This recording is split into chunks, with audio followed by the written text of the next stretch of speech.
Hey, okay, so I'm really excited to be here. We're going to be talking about something that has been really, really useful in my life. It's been really useful in my clients' lives, and it has been one of the things that has created the most change for me, and for many people that are working on getting the life that they want.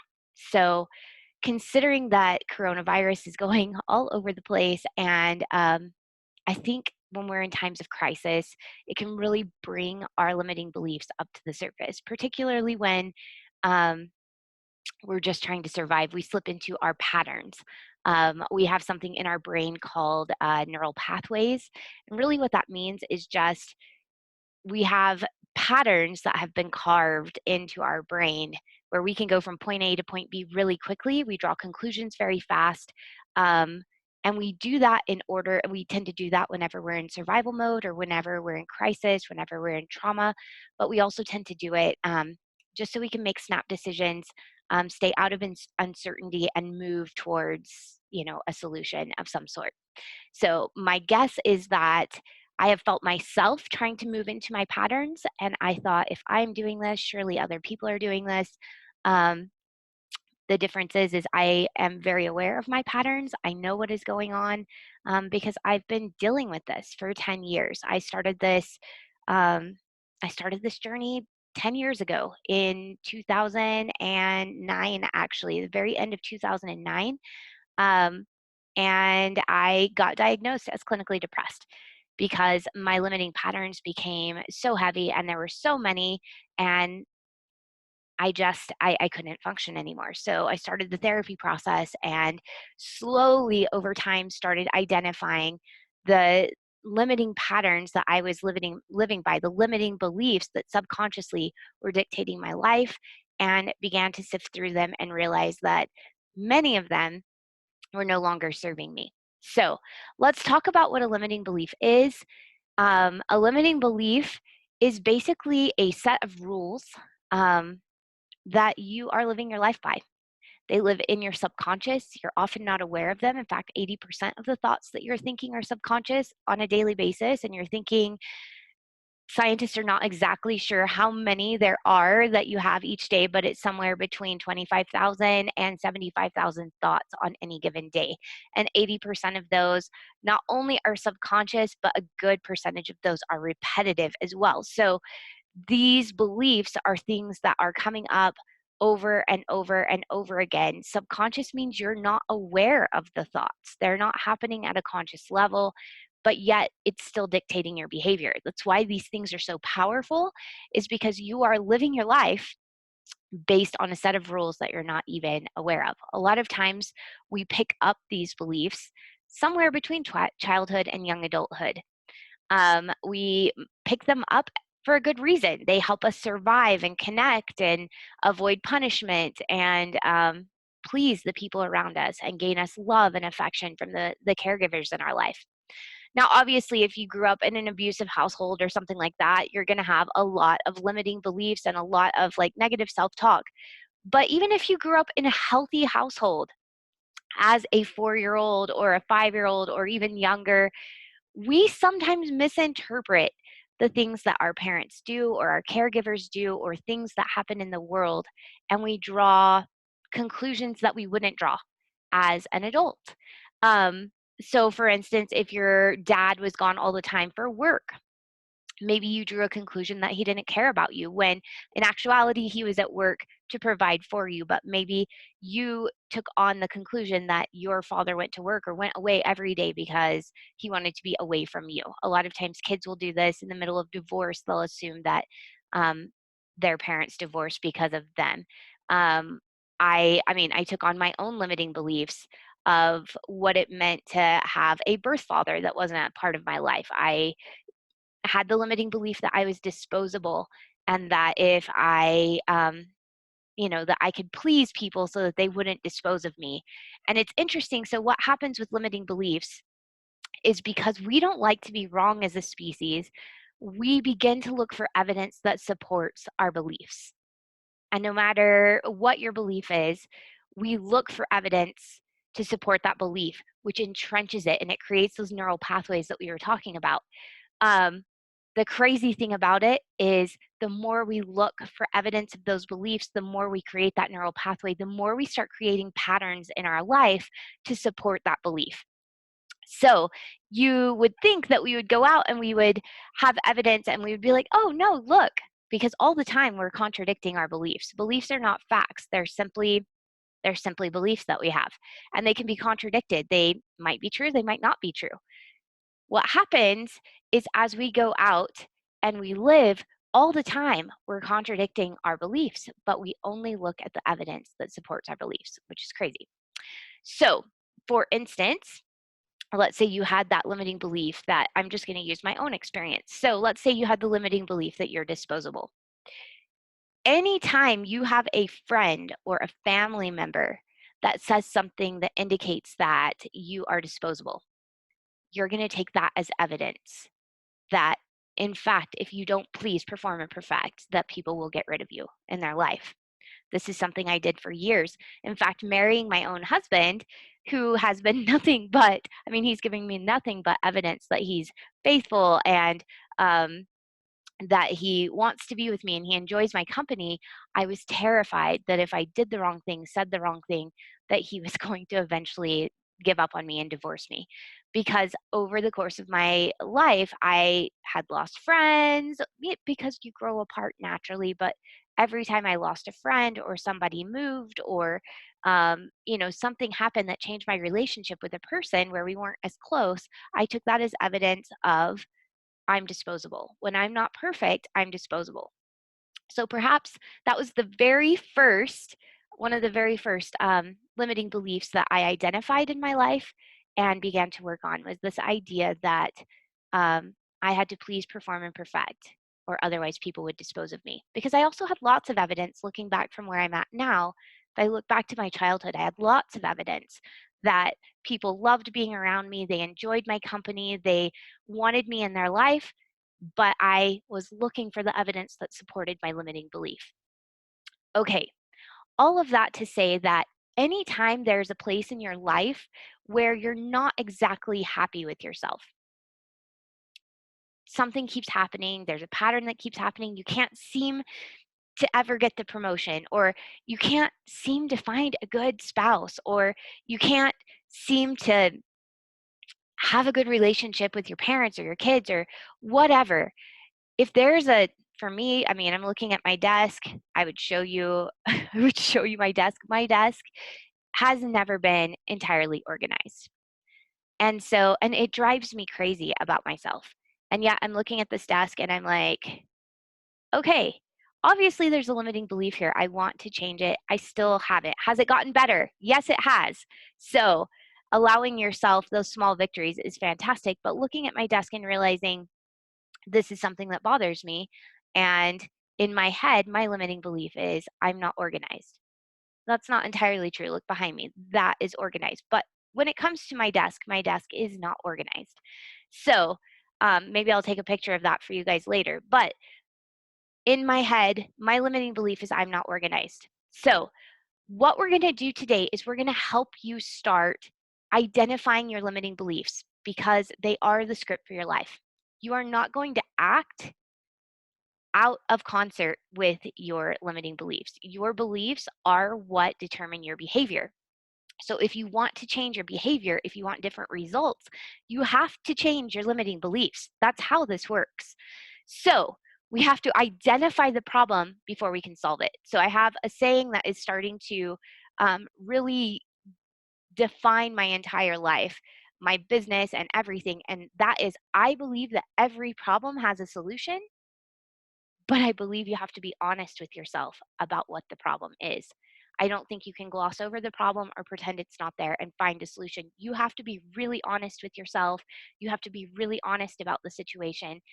You have to be really honest about what's going on, really open to all of the possibilities so that you can then label it, really clearly see the problem so that you can then begin to find solutions and fix it.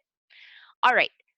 What we're going to do is, first of all, this is a no judgment zone. As we go into our limiting beliefs, I want you to know that every single human on the planet has limiting beliefs. There is no one that has transcended them. I would be surprised the Dalai Lama doesn't have limiting beliefs, whatever prophet or, um, you know, shaman or whatever that you believe in.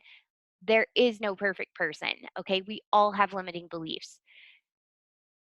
And you can only solve your limiting beliefs as you see them.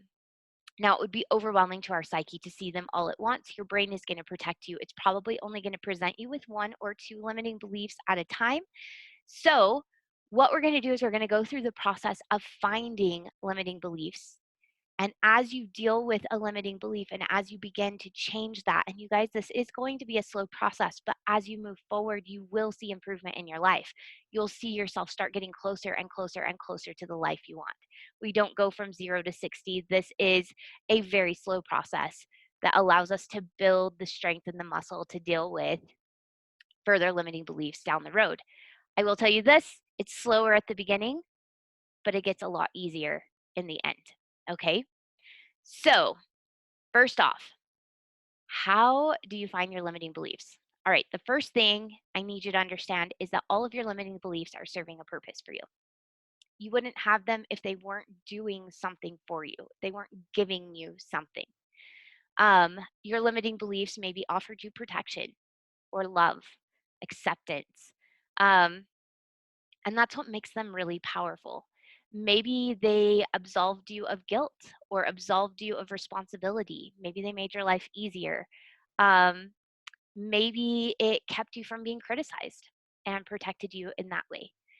So, all of these limiting beliefs, there's no reason to be ashamed of them. You develop them as a survival mechanism.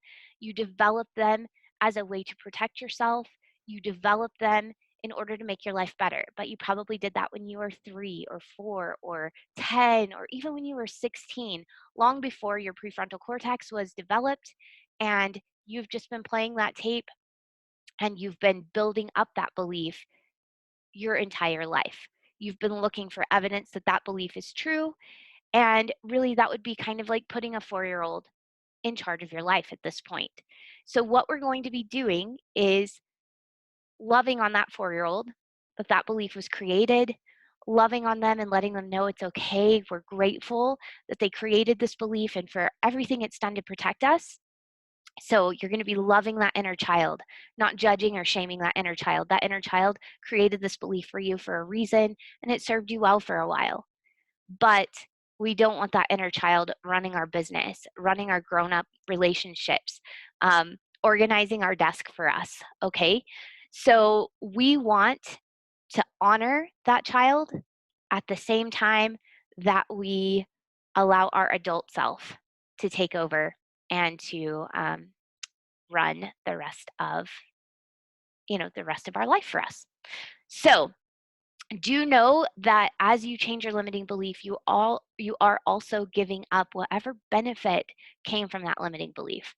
So if you had a limiting belief that, you're just shy and you don't make friends well, you absolved yourself of responsibility of having to make friends and you expected people to come to you. But if you change that limiting belief to something more empowering, you are going to be giving that up and you will have to take the responsibility to then go make friends. So if you tell yourself, well, and especially with the I'm shy and I don't get along with people well, a lot of times there are things that we're getting that we don't like as well. So it might be loneliness or a sense of isolation or um, the inability to network and build a business or the inability to find a spouse or something like that.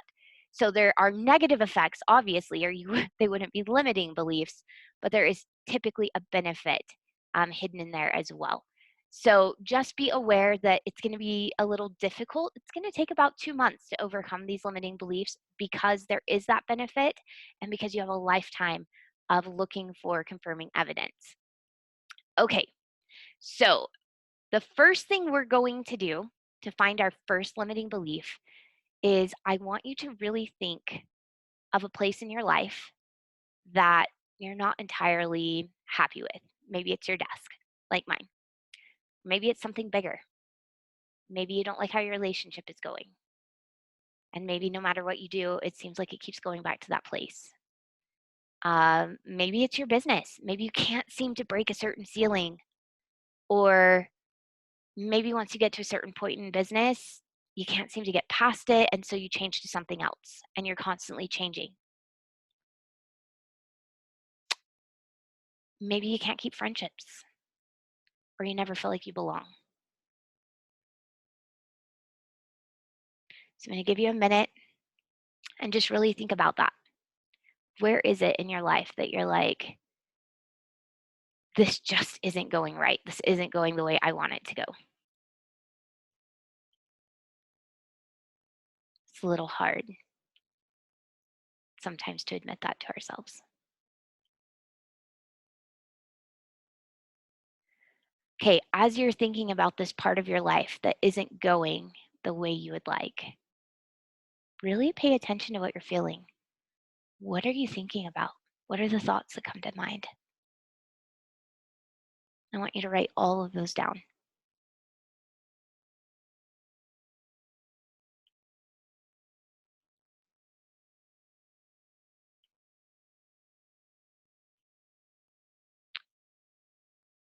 And then the third step to changing our limiting beliefs, because all of those negative thoughts, all of the ones that, feel like, well, maybe there's nobody out there, maybe I'm too old, maybe really no one likes me. I just have a personality that no one gets along with. I just had somebody tell me that on my Instagram account a couple days ago. Somebody was like, nobody gets along with me. That's a limiting belief. And we look for evidence that that's true. And until we change our belief and we begin actively looking for evidence against it, that's what's going to be true for us. And it's going to limit our opportunities to find friends and a spouse and communities that we fit in. And remember, as humans, we're wired to connect. It is literally essential to our it's essential to our health and well-being to connect. And if we have a limiting belief that there is no one on the planet that likes us, then yeah, it's going to be a problem. Okay. So we're going to do an even deeper exercise. So after you've found your limiting beliefs, the next thing we're going to do is we're going to try and we're going to turn that into a positive belief. So we're doing something called square one. Square one, this is identifying, just really trying to get clear on what that first limiting belief is. Again, guys, as you get really good at doing this, as you've done it a few times, you'll be able to start noticing your limiting beliefs a lot better. And I'm still noticing limiting beliefs, ones that maybe were smaller, like my desk, or even bigger ones that just didn't come to the surface until now. And you can't deal with something until it reveals itself to you. So, all right. So, we're thinking of an area of life that you're unhappy about, an area of life that's a constant source of pain or dissatisfaction for you. Okay. So, make sure, like, pause me if you need to, but make sure you're really clear on this area of life before we move forward. And feel free to pause me. I mean, yeah, feel free to pause me as you go through this. First question: what are your usual excuses for not having what you want? Write down anything that comes to mind. And then I want you to ask yourself, what else? So if you're, you know, if you're trying to build your business and you're like, well, I just don't have enough time, write down, I don't have enough time. My husband doesn't support me very much, write that down. I don't know what I'm doing, write that down. And keep asking yourself, what else? What else is keeping me from having what I want? Write it down. Okay, those are your limiting beliefs here. Choose one. When was the first time I ever heard this negative thought? Chances are it's going to be sometime in your childhood. Okay, it's interesting. That limiting belief I was telling you about that I had of, if I don't please people, I'm disposable. If I don't bring value to their lives, then they'll dispose of me.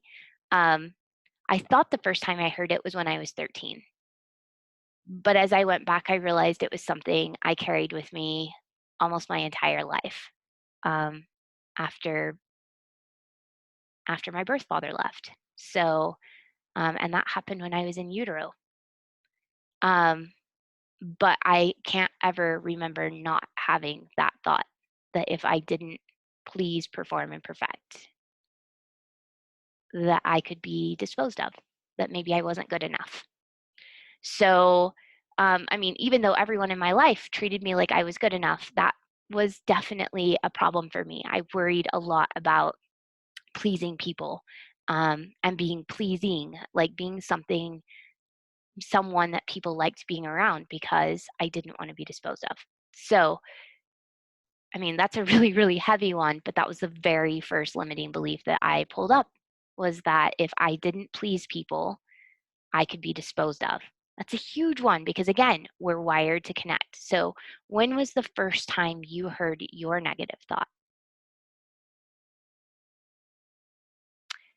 Next question: how many times has this thought impacted your life since?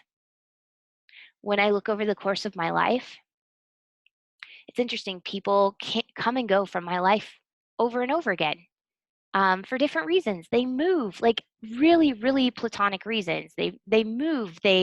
Um, they changed interests. They quit liking cheerleading. They started liking basketball. They um, became a goth girl, and I just wasn't. Just all different things. But in my head, those neural pathways again that go from point A to point B lightning quick, I went straight to it was something about me. I didn't please, perform, or perfect enough. They were disappointed with me, and so they left. So remember, we look for evidence to support our limiting belief. But how has it impacted you in your life since? How is it repeated? Okay, if I don't change this belief, how will my life look 20 years from now? Will you get the things you want if you don't change this belief? The next question is, what will it cost me to keep this negative belief?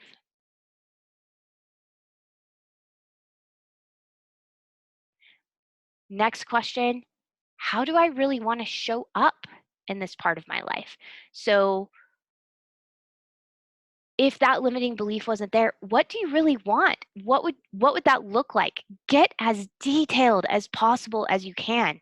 What would this part of your life look like without the limiting belief? What do you really, really want? Tell you what I want, what I really, really want. Sorry, I have a radio in my head all the time. And then what I want you to do, this is the part that I find really helpful. This is such a great journaling prompt, and this one usually takes me a while. What is the universe or your highest self? I do this in meditation, but then I write after meditation. I sit, and the question I ask myself, I always ask myself a question before meditation, and then just pay attention to my body. What does your highest self, the universe, God, want to communicate to me about this? And just listen. Write down whatever comes to mind.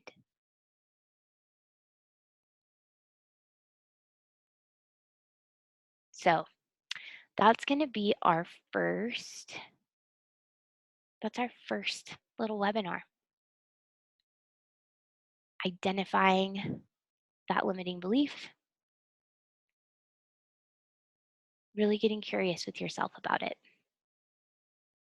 And once you've done all of those things, rewrite your limiting belief and stick it all over the place where you'll see it over and over again. Because what's going to happen is as you practice this new belief, your old belief, remember, it's having to give up all the bennies, all the benefits that it was giving you.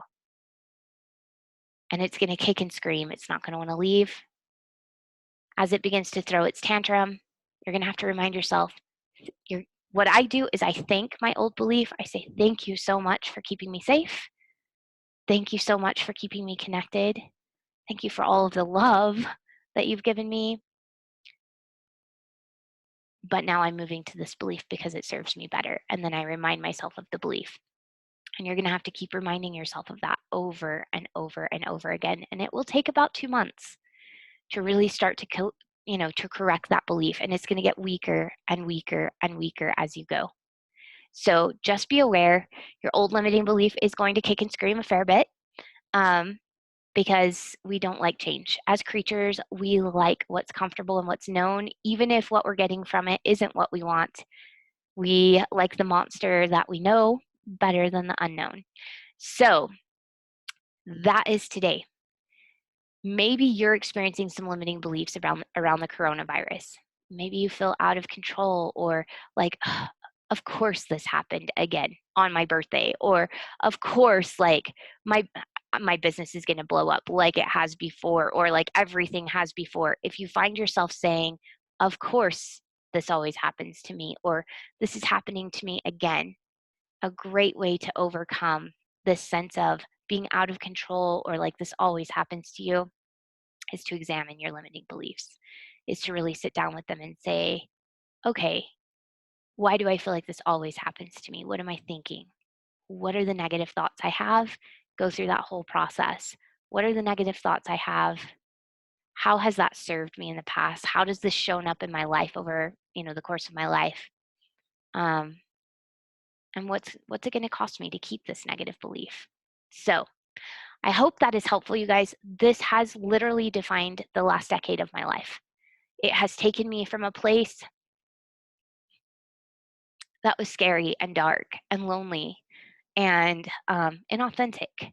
And it's brought me to a place where